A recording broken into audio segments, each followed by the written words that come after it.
WTP की ओर से press वार्ता में आए हुए सभी मीडिया कर्मियों का हार्दिक स्वागत करता हूं। जय हिंद, जय भारत। अभी हमारे बीच में बड़े भाई ने जो 23 मार्च को राष्ट्रीय उपवास और कैंडल मार्च, जो जातिगत जनगणना, किसानों की MSP, किसानों पर हो रहे अत्याचार को न्याय दिलाने के लिए और देश में EVM को हटाकर बैलेट पेपर से चुनाव कराने के लिए जो 23 तारीख को राष्ट्रीय उपवास का कार्यक्रम किया जा रहा है, तो मैं देश के सभी 90% बहुसंघ समाज के लोगों से, सभी संगठनों से और सभी बहुसंघ समाज की पार्टियों के नेताओं से, सांसदों से, राज्यसभा सांसदों से, MLA से, सभी से आह्वान करता हूं कि आने वाले 2 महीने के अंदर जो लोकसभा चुनाव का जो विकल्प बच चुका है, अगर इससे पहले आप लोगों ने एकजुट होकर अगर किसानों की, मजदूरों की और EVM की और जातिगत जनगणना की बात नहीं की, तो अगर 24 के चुनाव में अगर यही हिटलरशाही सरकार दोबारा से आ जाती है, तो ना तो भविष्य में चुनाव होगा और ना ही भविष्य में कभी बहुसंघ समाज के अधिकार और कभी संविधान बचेगा। इसलिए 23 मार्च शहीद भगत सिंह, राजगुरु, सुखदेव के शहादत दिवस पर भारी से भारी संख्या में पहुंचकर अपनी ताकत दिखाए ताकि सरकार तक हमारी आवाज पहुंचे। साथियों, आज प्रेस वार्ता में मैं एक जो प्रमुख मुद्दा है, 31 सालों से 1993 से लेकर आज तक जो दिल्ली के अंदर जो भारत देश से 90% प्रवासी लोग जो आए हुए हैं और वो जो केंद्र सरकार के नोटिफिकेशन में 1993 का डोमिसाइल सर्टिफिकेट होना जरूरी है, उसकी वजह से हमारा हक अधिकार छीना जा रहा है सरकारी नौकरियों। देखिए, दिल्ली की 90% संख्या, उसके अंदर जब देश का पार्टीशन हुआ था तो उसके अंदर दिल्ली, संयुक्त पंजाब, हरियाणा और दिल्ली एक थे और दिल्ली उस संयुक्त पंजाब के अंदर एक जिले बराबर थी। उस समय से लेकर आज तक दिल्ली के अंदर 90% प्रवासी हमारे लोग आकर दिल्ली को मजबूत करने का काम कर रहे हैं, लेकिन केंद्र द्वारा जो ये 1993 का डोमिसाइल सर्टिफिकेट होना जरूरी है, इस प्रावधान की वजह से दिल्ली की सरकारी नौकरियों में, स्कूल और कॉलेजों में हमारे हक अधिकार छीने जा रहे हैं। आर्टिकल 19(1) FNG ये कहता है कि भारत देश का कोई भी नागरिक देश में कहीं भी जाकर बिजनेस, छोटा उद्योग, कोई भी धंधा कर देश को और अपने को मजबूत कर सकता है। लेकिन इस 1993 के नोटिफिकेशन की वजह से दिल्ली की सरकारी नौकरियों में हमारा हक अधिकार छीन रहा है।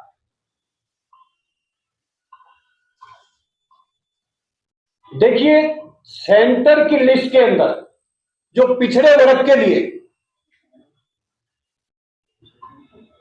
जो लिस्ट आती है, उसके अंदर जिनकी वजह से हक अधिकार छिन रहा, उनका भी उस लिस्ट में नाम आना चाहिए, लेकिन नहीं होता। और कहीं ना कहीं इस 1993 के डोमिसाइल सर्टिफिकेट ना होने की वजह से दिल्ली की सरकारी नौकरियों में हजारों ऐसे जनरल श्रम समाज के लोग हैं जो हमारी खाली वैकेंसी के अंदर पहले कॉन्ट्रैक्ट बेस पर लिए जाते हैं और उसके बाद कोर्ट का बहाना बनाकर उनको रेगुलर किया जाता है। अगर कोई भी शख्स, कोई भी पार्टी ये कहती है अगर ऐसा नहीं होता तो देश का कोई भी व्यक्ति, दिल्ली का कोई भी व्यक्ति RTI लगाकर ये पूछ सकता है कि 1993 से लेकर और 2024 तक दिल्ली के अंदर जितनी भी सरकारी नौकरी, चाहे वो शिक्षा विभाग में हो, चाहे वो स्वास्थ्य विभाग में हो, चाहे एनडीएमसी में हो, चाहे एमसीडी के अंदर हो, कितने वहां पर श्रम समाज के लोग नौकरियों में लिए गए, चाहे वो सरकारी अधिकारी हो, चाहे वो कर्मचारी हो। आपको सच का पता चल जाएगा कि कैसे हमारी खाली वैकेंसियों में 31 साल से लगातार यही श्रम समाज के लोग हमारा हक छीन रहे। आर्टिकल 14 संविधान में यह कहता है कि समता और समानता का देश के हर नागरिक का हक है, लेकिन यह समता और समानता के विरुद्ध है। क्या बिहार का भूमिहार, तमिलनाडु का ब्राह्मण और राजस्थान का बनिया कैसे दिल्ली के अंदर सरकारी नौकरी पा जाता है, और जो देश के अंदर 60% से भी ज्यादा संख्या वाला ओबीसी वर्ग, उसको नौकरी नहीं मिलती? तब बिहार के भूमिहार को, तमिलनाडु के ब्राह्मण को और राजस्थान के वैश्य को दिल्ली में सरकारी नौकरी मिल सकती है, तो पिछड़े वर्ग को क्यों नहीं मिल सकती? इसलिए मेरा आज वर्तमान में जो केंद्र में सरकार बैठी हुई है, जो अपने को ओबीसी प्रधानमंत्री और पिछड़े वर्ग की और एससी एसटी की बड़ी पैरवी की बातें करती है, ये कहीं ना कहीं ये मुद्दा मीडिया में बहस का मुद्दा है, लेकिन जमीन पर पिछड़े वर्ग के लिए कोई काम नहीं हो रहा। देश के अंदर हमारी मांग है कि या तो 1993 के डोमिसाइल सर्टिफिकेट को खत्म किया जाए, और अगर ऐसा नहीं होता तो जो 93 से पहले का एड्रेस प्रूफ मांगा जा रहा है, तो वो आज से करीब 5 साल पहले जो दिल्ली में आया है, जिसका पहचान पत्र है, जिसका आधार कार्ड है, जिसका मकान है, जो दिल्ली का निवासी है, जो वोट देकर सरकार बनाता है, जो देश के विकास में योगदान देता है, तो 5 साल का इसका संविधान में बदलाव कर 5 साल का प्रूफ हो, ताकि हमारे बच्चों को दिल्ली की सरकारी नौकरियों में हाथ मिल जाए। और अगर सरकार ऐसा नहीं करती तो 2024 के लोकसभा चुनाव के अंदर अब पिछड़े वर्ग के लोग दोस्त और दुश्मन की पहचान कर चुके हैं कि कौन 14 से लेकर 24 तक राजनीति से ले, न्यायपालिका से लेकर, प्राइवेट सेक्टर से लेकर कैसे पिछड़ों का हक छीनने का काम कर रहा है, कैसे एससी एसटी का हक छीनने का काम कर रहा है। अब हम लोग रोड पर निकल चुके हैं और जल्द ही इस लोकसभा चुनाव के अंदर घोषणा पत्र के अंदर डोमिसाइल जो 93 का एक्ट है, इसको खत्म किया जाए। अगर खत्म नहीं किया जाता तो पिछले 5 साल पहले जो दिल्ली के अंदर आया है उसको मान्यता दी जाए, वरना पिछड़े वर्ग के लोग अब दिल्ली ही नहीं पूरे देश में एकजुट होकर सरकार के खिलाफ आवाज उठाने के लिए और आंदोलन करने के लिए तत्पर है। और मैं देश के प्रधानमंत्री से कहना चाहता हूं, जो अपने को पिछड़े वर्ग से बोलते हैं, अगर पिछड़े वर्ग के आप इतने हितैषी हो,